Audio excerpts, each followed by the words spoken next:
এবারে দেখে নিব দেশের আরও কিছু টুকরো খবর নিয়ে দীপ্ত সংবাদের নিয়মিত আয়োজন সংবাদ সংক্ষেপ।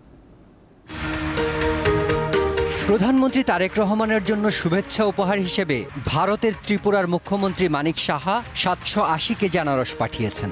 আখাউড়া স্থলবন্দর দিয়ে 620 পিস আনারস বাংলাদেশে পৌঁছেছে।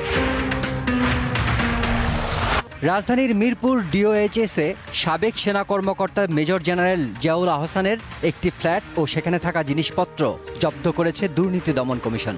বুধবার এ অভিযান চালানো হয়।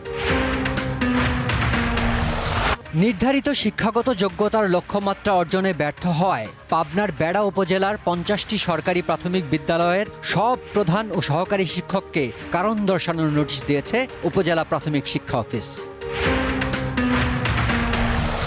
বগুড়ায় অল্পের জন্য রক্ষা পেলেন রেলের যাত্রীরা।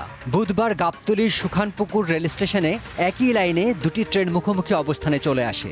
এ সময় যাত্রীদের মধ্যে আতঙ্ক ছড়িয়ে পড়ে। প্রাণ বাঁচাতে চলন্ত ট্রেন থেকে লাফ দিয়ে অন্তত 4 জন আহত হন। তবে চালক ও রেলওয়ে কর্তৃপক্ষের দ্রুত পদক্ষেপে বড় ধরনের দুর্ঘটনা এড়ানো গেছে। লক্ষ্মীপুরের রামগতিতে মাটি খুঁড়ে 3টি মর্টার শেল উদ্ধার করেছে পুলিশ। বুধবার পানির লাইন বসানোর সময় শ্রমিকরা এগুলো দেখতে পান। এসব বস্তু রামগতি থানায় নিরাপদে রাখার পর বোম ডিসপোজাল ইউনিটকে খবর দেওয়া হয়।